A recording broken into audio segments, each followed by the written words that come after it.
A company reported the following. We've got net income, non-cash charges, interest expense, CapEx, and tax rate. The company's free cash flow to the firm is closest to. Let's bring in our free cash flow to the firm calculation starting from net income. And I've mentioned this in the past, but I would highly recommend making flashcards for all these. Make one for free cash flow to the firm starting with free cash flow to equity, starting at net income, starting at cash flow from operations, and memorize all those. So we're going to be taking net income, $700K, adding non-cash charges, which would be things like depreciation and amortization. Then we're going to add back the interest rate, but we need to adjust that for the tax rate since that would have been deductible. So 1 minus the tax rate of 0.2, we can see that number included here.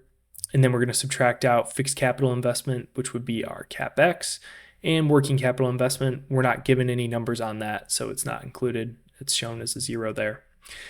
So that brings our free cash flow to the firm to $746,500, and that lines up exactly with answer C. Calculate the inventory value from the following data using the weighted average cost method.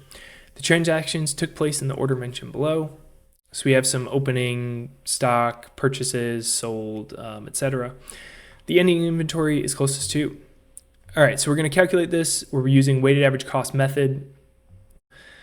And what this is going to look like. So we have 7 units at $7 per unit, 5 units at $6, 3 units at $5. So we have 15 total units here. We sold 14 of these. So we're going to create a line here. The weighted average cost method is going to be, for these 4 methods, 4 units is going to be based on these that were bought here. So that's going to be this value. So we have value per unit for the first 15 units, and there will be some extra parentheses in here, but this is going to be 7 times 7, and then we're adding that to 6 times 5, and then adding that to 5 times 3. And that gives us 6.27 per unit. So we have 1 unit left that we bought at this amount, and then we bought 2 more units at $9 per unit, and then we sold one of those. And then we sold 1 unit, sorry.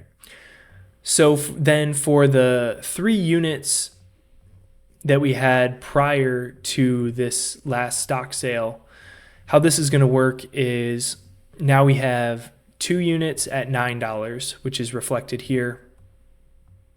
And then we have 1 unit left at this $627 from up here. So that gives us total inventory value at $24.27. And then one way to do this is we have 2 units left from here. So our ending inventory value, because we sold 1, remember. So our ending inventory value is going to be 16.18. Answer B. Which of the following are or is most likely included in the financial notes and supplementary schedules?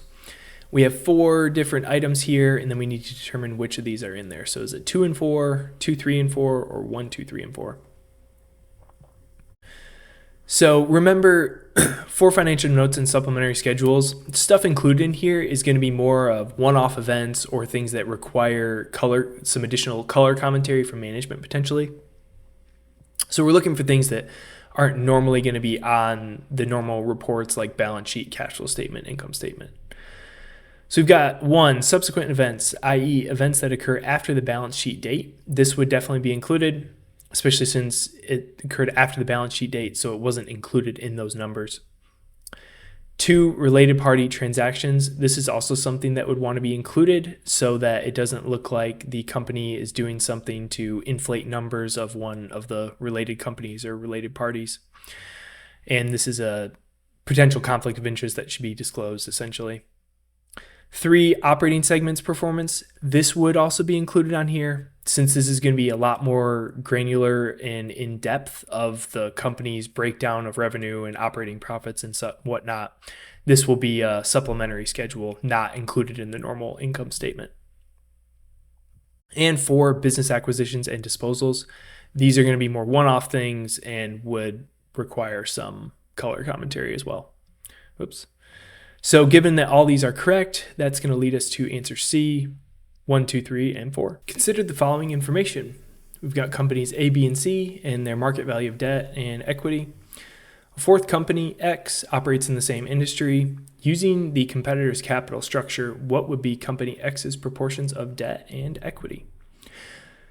So we're going to take the debt percentage of each of these companies, and what we're going to do is we're going to take the average and then use that to see what company X should probably be using. So company A, percentage debt, how we're going to calculate that is going to be 120, which is our market value of debt. And then we need to divide that by the debt plus equity. So it's basically debt over total assets is what we want to be calculating for percent debt. So our numerator will just be the debt, and then denominator will be debt plus equity. So we're going to work this through for all three of these. We get around the same number, 0.4444, 0.47, 0.4545. When we take the average, we get 0.4565 for the debt. So that's going to correspond with answer A, 0.4565. And the equity is just the inverse of that, so we don't need to calculate both, essentially. If degree of financial leverage is 1, what is the relationship between the operating break-even point and the break-even point? The operating break-even point is equal to the break-even, lower than the break-even, or higher than the break-even. So a degree of financial leverage of 1 implies no leverage, which means there's going to be no interest expense. So we're going to pull in our formulas to look at this to help us understand. So our break-even point is fixed cost plus interest divided by contribution margin, and our operating break-even point is fixed cost over contribution margin. So if we have no leverage, we're going to have no interest cost, meaning this will go away. And these two formulas are the same. They're just fixed cost over contribution margin, which means that they will be the same or equal. Answer A. Cinnamon Company recently issued 5-year zero coupon bonds for a total face value of $100 million at the price of $74.72 million to raise 50% of its capital. The company's cost of equity is 13%, and the firm earned before tax income of $16 million last year. Assuming that the company distributed all of its earnings in dividends of $1.28 to its 10 million common shareholders, then Cinnamon's weighted average cost of capital is closest to. So this one is going to be pretty tricky. There's going to be a few steps here, so we'll walk through this. So first step is calculating the cost, the before tax cost of the debt. So for the cost of the debt, we issued a 5-year bond. There's no coupon, so our payment is 0. Present value is going to be the price that we issued at, and then the face value will be our future value, 100. I'm not going to plug all this into the calculator, but when we do that, we get an interest rate of 6%. The next thing we need to do for our cost of debt is adjust it for taxes. So this is the real tricky part. So we need to figure out our tax rate. So tax rate, our earnings are equal to our dividend that we're paying to our shareholders since we distributed all of our earnings in dividends. So our earnings is $12.8 million. And we had pre-tax income of $16 million. So we can imply that our tax rate is going to be this 1 minus this $12.8 million divided by 16 million, which gives us a tax rate of 20%. So then lastly, our weighted average cost of capital is going to be this 6% debt times 1 minus our tax rate, so 80%. And that's our after-tax cost of debt. And we're using half debt, so that we're going to multiply that by 50%. Equity cost is given at 13, so that's a lot more straightforward. We're just doing 13% times 50%. So our weighted average cost of capital, we get at 8.9% overall. Answer A. A public company is least likely described as. So we got least likely, meaning 2 of these will be described as, will be related to public companies, 1 will not. So we've got A, company affiliated with the government. I would lean towards this being our answer off the bat. Typically publicly traded companies, with the exception of some countries and different governments throughout the world, are not going to be affiliated with the government. They're going to be their own private entity that doesn't provide government goods or benefit the government in any financial way. B, company whose shares are listed on an exchange. That is certainly characteristic of a public company, so we can rule that out. And C, company registered with a regulatory body. and as such is subject to greater compliance and reporting requirements. That is also a characteristic of a public company and a reason why a lot of companies stay private, is they don't want to deal with this regulatory burden and all the quarterly reporting and everything. Answer A. A firm had total sales of $600,000 last year, and 90% of these sales are on credit. If the receivables turnover is 5, the average collection period based on a 365-day year, and the year-end receivables are closest to. So we have two calculations here, average collection period and year-end receivables. Let's bring in the numbers to show this calculation. Average collection period is straightforward. We're going to do 365 divided by receivables turnover, which is given at 5. So 365 divided by 5 gives us 73. That's going to correspond to answers A and B, so we can rule out C. Receivables turnover requires a little more work. It's going to be credit sales divided by average receivables.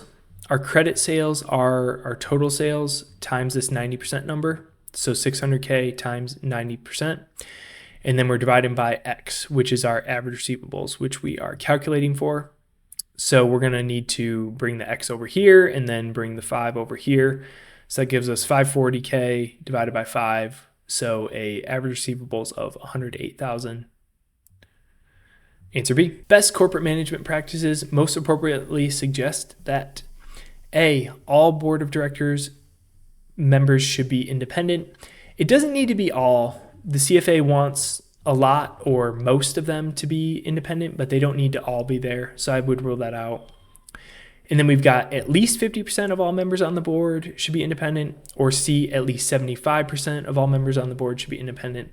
The recommendation is going to be C, at least 75%. And I would recommend just making a flashcard for this, committing that to memory. There's no other real trick to that. Answer C. Assuming the initial cash outlay of a commercial real estate project is $7 million and the project generates identical cash flows of $5 million for 3 years, then estimate the required rate of return if the NPV of the project is $5.816 million.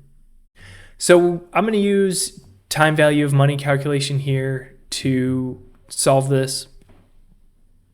Let's bring in our calculator. So we're going to be using N of 3 since we have 3 years. Our interest rate is what we're going to be solving for. That's going to give us our required rate of return. Present value is a little tricky. This is going to be equal to our NPV of the project. So 5.816. And then we're going to add to that our initial cash outlay of $7 million. So that's going to give us a present value of $12.816 million, and that'll be our starting value there. And then we're going to be receiving $5 million back, and I'll just do a 5 for that. Future value will be 0, and then from here we compute interest rate at 8.3. Answer B.